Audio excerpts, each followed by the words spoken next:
So talked the spirited sly snake, and Eve, yet more amazed, unwary, thus replied: Serpent, thy overpraising leaves in doubt the virtue of that fruit in thee first proved.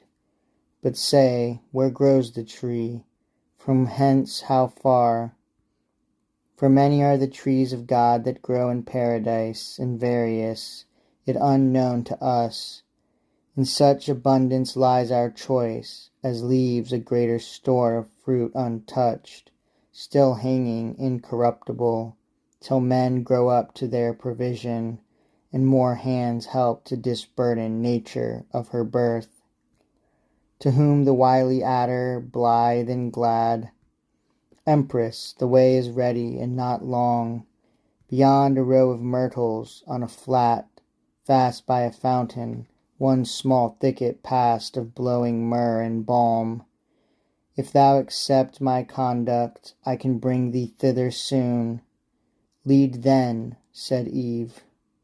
He, leading, swiftly rolled in tangles, and made intricate seem straight, to mischief swift. Hope elevates, and joy brightens his crest, as when a wandering fire, compact of unctuous vapour, which the night condenses, in the cold environs round, kindled through agitation to a flame, which oft, they say, some evil spirit attends, hovering and blazing with delusive light, misleads the amazed night-wanderer from his way to bogs and mires, and oft through pond or pool, there swallowed up and lost, from succour far. So glistered the dire snake, and into fraud led Eve, our credulous mother, to the tree of prohibition, root of all our woe, which when she saw, thus to her guide she spake: Serpent, we might have spared our coming hither, fruitless to me, though fruit be here to excess, the credit of whose virtue rests with thee. Wondrous indeed, if cause of such effects, but of this tree we may not taste nor touch. God so commanded, and left that command sole daughter of his voice. The rest we live law to ourselves, our reason is our law. To whom the tempter guilefully replied: Indeed, hath God then said that of the fruit of all these garden trees ye shall not eat, yet lords declared of all in earth or air? To whom thus Eve, yet sinless: Of the fruit of each tree in the garden we may eat, but of the fruit of this fair tree amidst the garden God hath said, Ye shall not eat thereof, nor shall ye touch it, lest ye die.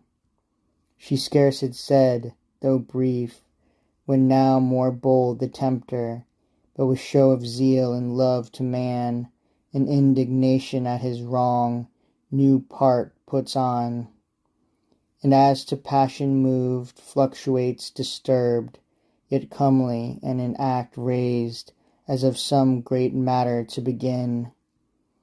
As when of old some orator renowned in Athens or free Rome, where eloquence flourished, since mute, to some great cause addressed, stood in himself collected, while each part, motion, each act, one audience ere the tongue, sometimes in height began, as no delay of preface brooking, through his zeal of right, so standing, moving, or to height upgrown, the tempter all impassioned thus began: O sacred wise and wisdom-giving plant, mother of science, now I feel thy power within me clear, not only to discern things and their causes, but to trace the ways of highest agents, deemed however wise.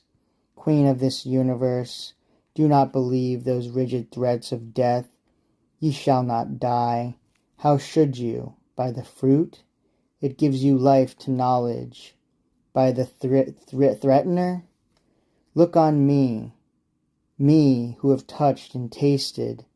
Yet both live, and life more perfect have attained than fate meant me by venturing higher than my lot. Shall that be shut to man which to the beast is open?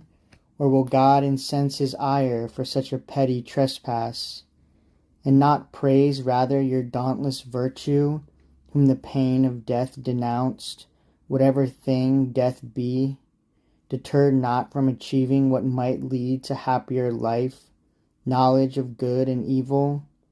Of good how just, of evil, if what is evil be real, why not known, since easier shunned?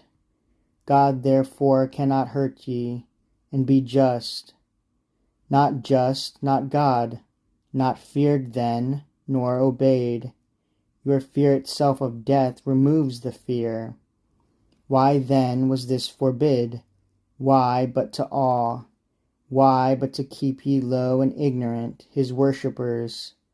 He knows that in the day ye eat thereof, your eyes that seem so clear, yet are but dim, shall perfectly be then opened and cleared, and ye shall be as gods, knowing both good and evil, as they know.